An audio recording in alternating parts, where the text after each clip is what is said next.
हिंदी काव्य धारा में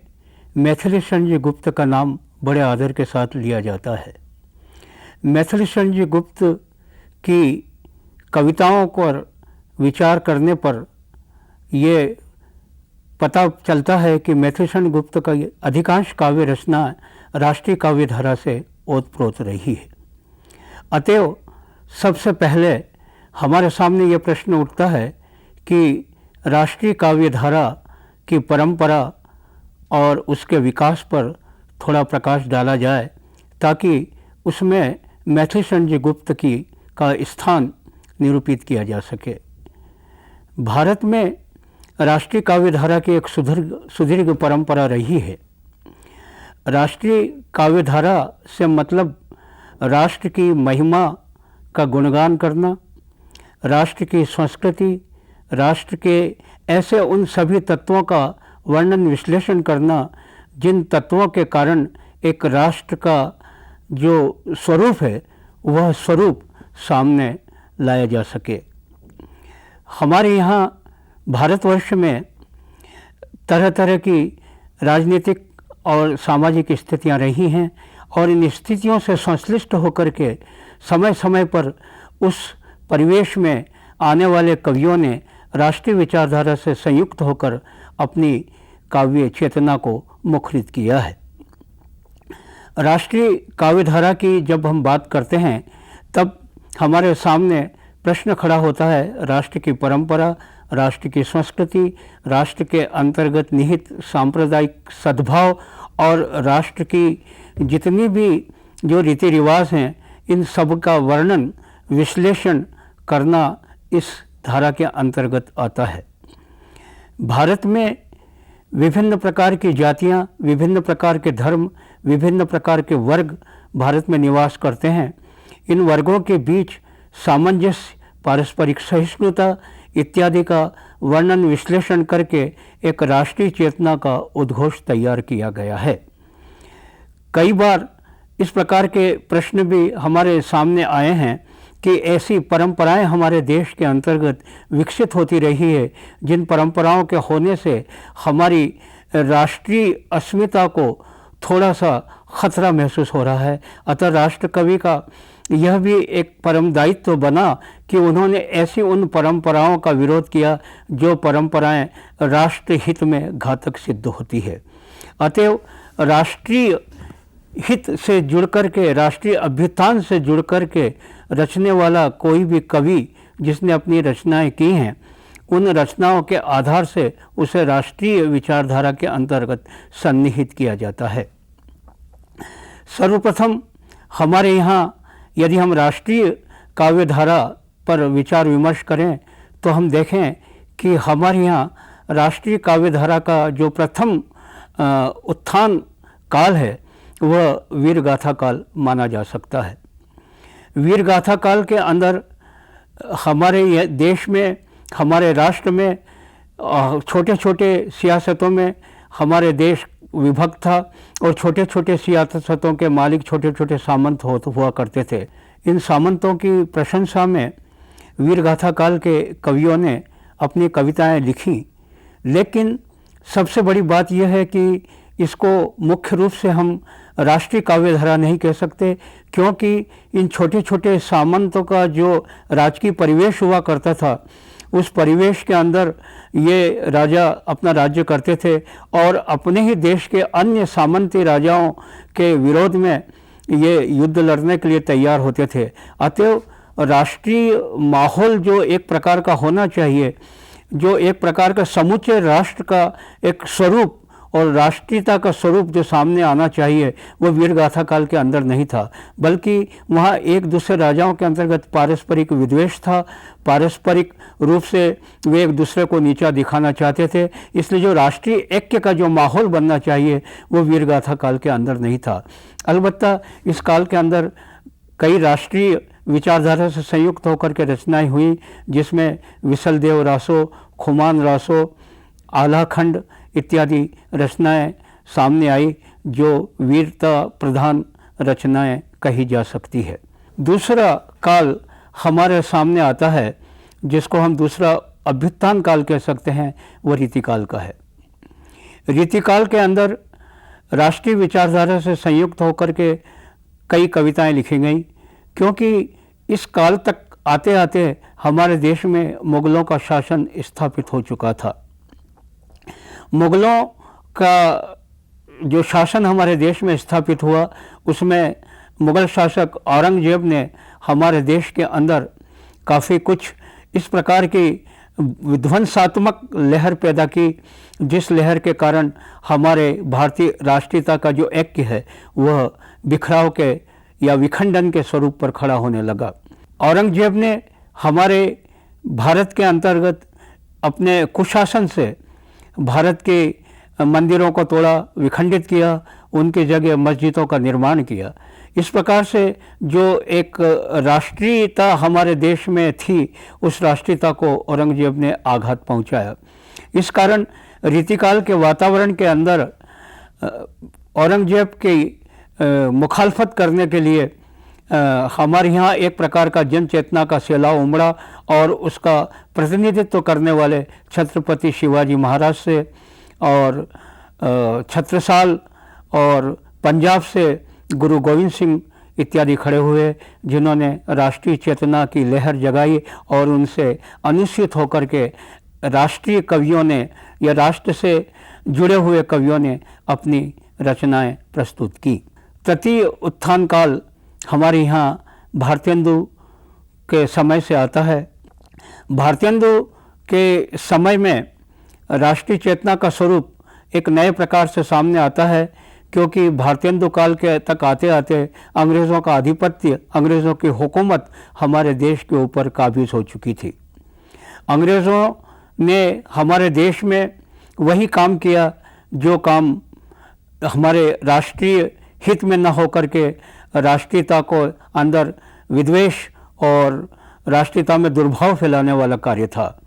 अंग्रेज़ों ने हमारी राष्ट्रीय संपत्ति को अपने यहाँ से हटा करके और उन्होंने ब्रिटिश सरकार के हवाले करना शुरू कर दिया, जिसकी वजह से हमारे देश के भीतर एक प्रकार की अंग्रेज़ों के विरोध में लहर पैदा हुई। भारतेंदु बाबू हरिश्चंद्र ने स्वयं ने इस अंग्रेज़ी शासक का विरोध किया और विरोध के परिणाम स्वरूप हमारे यहाँ के राष्ट्रीय कवियों ने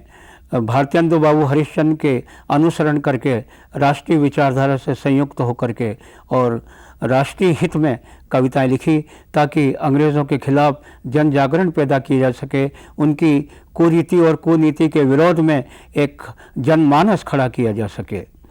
इसी प्रकार आगामी क्रम में हमारे यहाँ मैथिलीशरण जी गुप्त का आगमन होता है। गुप्त जी द्विवेदी युग के सर्वोच्च कवि हैं, जिन्होंने राष्ट्रीयता को सर्वोपरि रख करके उसकी स्तुति में अपने काव्य रचना को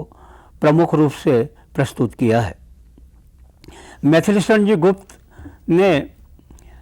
सर्वप्रथम 1912 में भारत भारती की रचना की। उस रचना के अनंतर उन्होंने भारत में व्याप्त जो भारतीय दुर्दशा है, भारत के अंदर जो विखंडन है, भारत में जो जाति पाति है, जो छुआछूत है, जो वर्ग विभेद है, इत्यादियों का वर्णन विश्लेषण उन्होंने अपनी भारत दुर्दशा में किया। और इस प्रकार से गुप्त जी ने अत्यंत ही मनोभाव से, मनोयोग से जुड़ करके भारत में जो एक कुरीति और कुनीति व्याप्त थी, उस कुरीति और कुनीति पर बेबाक होकर के अपनी कलम चलाई और इस प्रकार से उन्होंने एक भारत के उस ऐसे स्वरूप को जन साधारण के सामने लाना चाहा कि जिस स्वरूप के होने से भारत का जो एक अतीतकालीन गौरव रहा है, उस गौरव के ऊपर एक प्रकार का लांछन हो सकता है। अतएव ऐसे स्वरूप को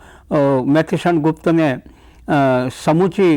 भारतीय जनता और भारतीय जनमानस के सामने रखा, जिससे एक नई प्रकार की चेतना भारत के अभ्युत्थान के विषय में जगाई जा सके। गुप्त जी ने अपने काव्य में भारत के विभिन्न पक्ष, जैसे किसान पक्ष, भारत के हिंदू मुस्लिम पक्ष, भारत के अंदर जो वर्ग विभेद है, इस प्रकार के पक्ष, विभिन्न पक्षों के ऊपर अपनी कलम चला करके कई कई प्रकार की काव्य रचनाएं की है। गुप्त जी ने अनेक काव्य रचनाओं के अंतर्गत उनकी काव्य रचनाओं में वैतालिक जो काव्य संग्रह है उनका, उसके अंतर्गत भारतीय प्रगति के ऊपर उन्होंने विचार विमर्श किया है। उसी प्रकार से उन्होंने किसान काव्य संकलन में भारत के किसानों की दुर्दशा का वर्णन विश्लेषण गुप्त जी ने किया है। उसके पश्चात उन्होंने अनक काव्य रचना की है, जिसके अंतर्गत उन्होंने सत्याग्रह इत्यादि पर प्रकाश डाला है। और इस हिंदू काव्य रचना में उन्होंने भारतीय नवजागरण के स्वरूप को प्रस्तुत किया है। गुप्त जी महात्मा गांधी के सिद्धांतों से, उनके आदर्शों से, उनके व्यवहारिक स्वरूप से काफ़ी प्रभावित रहे हैं। और जब गुप्त जी महात्मा गांधी के व्यवहारिक पक्षों से जुड़े हुए हैं तो गुप्त जी ने हिंदू मुस्लिम ऐक्य को स्थापित करने की धारणा को लेकर के उन्होंने काबा और करबला जैसी काव्य रचना की है। गुप्त जी ने वस्तुतः भारतीय राष्ट्रीयता को काव्य के अंतर्गत निरूपित करके एक ऐसी काव्य धारा बहाई कि जो बाद के आने वाले छायावाद कालीन के जो कवि पंत प्रसाद निराला और महादेवी रहे हैं, उन्होंने भी गुप्त जी का अनुगमन कर भारतीय राष्ट्रीयता के पक्ष में अपनी कविताओं और अपने काव्य को प्रस्तुत किया है। इस तरह गुप्त जी ने एक ऐसी काव्य धारा भारत के अंतर्गत प्रस्तुत की है कि जिस काव्य धारा से भारतीय राष्ट्रीयता का स्वरूप खड़ा हो सके। स्वयं गुप्त जी ने अपनी काव्य धारा का जो एक सोता बहाया है, उसमें नानाविध प्रकार के जो आगामी कवि हैं उन्होंने अवगाहन कर गुप्त जी का अनुसरण करते हुए अपनी काव्य रचनाएं की है। गुप्त जी के समय में ही गंगा प्रसाद शुक्ल सनेही और राम नरेश त्रिपाठी इत्यादि एक ऐसे कवि हुए हैं जिन्होंने भारतीय राष्ट्रीयता से अनुसूत होकर के काव्य रचना की है। गुप्त जी चाहे किसी भी क्षेत्र के अंदर कविता रचते हों, किसी भी विचार की कविता लिख रहे हों, लेकिन उनकी राष्ट्रीय भावना कहीं न कहीं उद्वेलित होकर के मुखर हो ही जाती है। यशोधरा खंड काव्य के अंदर गुप्त जी जब यशोधरा की बात करते हैं और जब गौतम उनको छोड़ करके अकेला छोड़ करके रात को जब महाभिनिष्क्रमण कर जाते हैं, तब गुप्त जी सखी वे मुझसे कहकर जाते गीत में भी गुप्त जी ने यशोधरा की वीरा व्यथा के साथ साथ भारतीय राष्ट्रीयता के पक्ष को भी नहीं छोड़ा। उन्होंने भारतीय राष्ट्रीय नारी के संदर्भ से जुड़ करके उन्होंने तब भी कहा कि भारतीय नारी हमेशा उस करने के लिए आगे रहती है। और तब गुप्त जी ने यशोधरा से खिलवाया कि हमें सुसज्जित करके क्षण में प्रीतम को प्राणों के पर्ण में हम ही भेज देती हैं रण में, शात धर्म के नाते सखी वे मुझसे कहकर जाते। इस प्रकार गुप्त जी काव्य के किसी भी सर्ग पर होते हैं, गुप्त जी काव्य के किसी भी खंड पर होते हैं, ये गुप्त जी काव्य की किसी भी पंक्तियों को निर्वहन करने में होते हैं, तो निसंदेह बरबस ही उनके मुँह से राष्ट्रीय विचार और राष्ट्रीय चिंतन की पराकाष्ठा देखने को मिलती है। इसलिए यदि हम गुप्त जी को कहें कि गुप्त जी ने अपने काव्य के अंदर सर्वस्व रूप से राष्ट्रीय चेतना और राष्ट्रीय काव्य धारा बहाई है, तो इसमें कोई संदेह की बात नहीं होगी। यही कारण है कि गुप्त जी न केवल राष्ट्रीय पक्ष को लेकर के भारतीय जनमानस के चहीते बने, भारतीय जनमानस के एक उदाहरण, श्रेष्ठ उदाहरण को प्रस्तुत करने वाले कवि बने, अपितु गुप्त जी भारतीय राष्ट्र काव्य धारा के सिरमौर कवि भी बने। यही कारण है कि महात्मा गांधी ने गुप्त जी को राष्ट्र कवि की संज्ञा से विभूषित किया।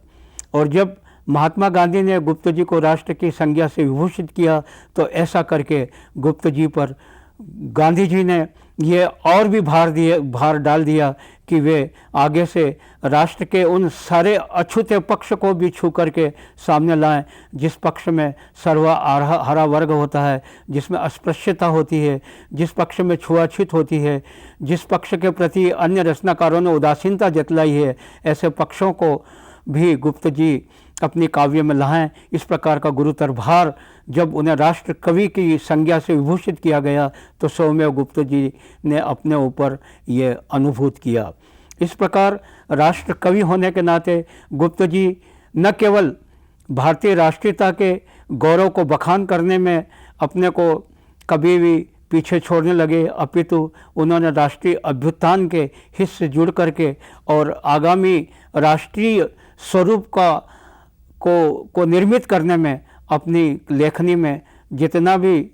जो भी ताकत उनको पैदा करनी चाहिए थी, अपनी लेखनी से जो भी प्रेरणा उनको पैदा करनी चाहिए थी, उस समूची प्रेरणा को उन्होंने प्रस्तुत किया। और इस प्रकार से गुप्त जी ने एक ऐसी राष्ट्रीय चेतना हमारे देश के अंतर्गत पैदा की जिससे जुड़ कर के कई कवि राष्ट्रीय हित में आए, जिसमें हमारे मालवा अंचल के भी बालकृष्ण शर्मा नवीन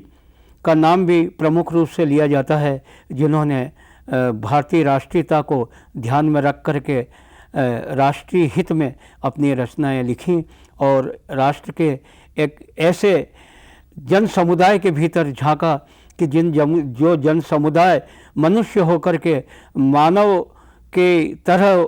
अपने व्यवहार को प्रदर्शित न करके पशु की तरह व्यवहार को प्रदर्शित करता है, उसको ललकार बालकृष्ण शर्मा नवीन ने भी पिलाई। तो इस प्रकार यदि हम राष्ट्रीय काव्यधारा में मैथिलीशरण गुप्त को देखें तो हम पाएंगे कि मैथिलीशरण गुप्त ने भारत के अंदर भारतीय काव्य साहित्य में जो वीरगाथा काल से जो परंपरा राष्ट्रीय हित से संयुक्त होकर के काव्य रचना को लिखने की रही, जिसका कि रीतिकाल के अंदर भी दोहन हुआ और जिसको आधुनिक काल के अंतर्गत संवर्धन मिला, उस कविता को, उस काव्यधारा को मैथिलीशरण गुप्त ने अजस्र रखा, प्रवहमान रखा और एक ऐसा स्वरूप खड़ा किया जिससे कि जब भी हमारे देश के भीतर कोई खतरा पैदा हो, जब भी हमारे देश की आंतरिक व्यवस्था में कोई गड़बड़ी हो, जब भी हमारे देश पे कोई साम्राज्यवादी ताकत, कोई बाहरी ताकत हुकूमत के लिए या देश को गुलाम बनाने की इच्छा से हमारे ऊपर बलवती हो, तब मैथिलीशरण गुप्त के द्वारा जो राष्ट्रीय चेतना के हित में जो मूल्य स्थापित किए हैं, उन मूल्य को अंगीकार करके हम ऐसी उन सारी विरोधी ताकतों का सामना करने के लिए एकजुट हो सकें। यह संवर्धन, यह शक्ति मैथिलीशरण गुप्त के काव्य से हमें मिलती है। अतएव हम मैथिलीशरण गुप्त का जब भी ऐतिहासिक अध्ययन करें, मैथिलीशरण गुप्त का जब राष्ट्रीय काव्यधारा से उनको जोड़ करके, उनके कृतित्व को जोड़ करके जब हम अध्ययन करें तो हमें यह देखना होगा कि गुप्त जी ने किस प्रकार से अपनी लेखनी को भारतीय परिवेश के संपर्क में रखा और किस प्रकार से भारतीय राष्ट्रीयता के हित में अपनी लेखनी को संबद्ध करते हुए किस प्रकार के एक वर्णन विश्लेषण हमारी भारतीय जिम्मेदारियों का किया, भारतीय नागरिकों की जिम्मेदारी को किया। एक प्रकार से भारतीय नागरिकों के भीतर एक चेतना जगाने का जो आधार स्तंभ उन्होंने खड़ा किया, उससे हमें जब भी इस प्रकार की कोई बातें हमारे सामने आएगी जो हमारे भारतीय राष्ट्रीयता में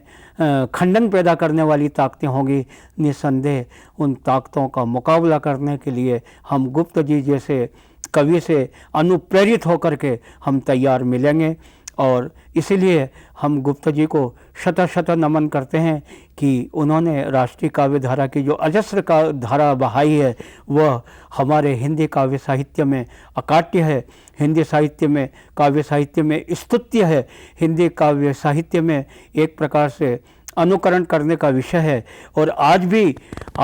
इस समय भी जब आज वैश्विक युग है, वैश्विक युग के अंदर भी जो वर्तमान कवि हैं वह निस्संदेह चाहे किसी भी स्थान पर हों, किसी भी जगह पर हों, लेकिन जो मैथिलीशरण गुप्त ने जो अलख भारतीय राष्ट्रीयता की जगाई है उससे कहीं न कहीं संलग्न होकर के वे अपनी काव्य रचनाएं लिख रहे हैं।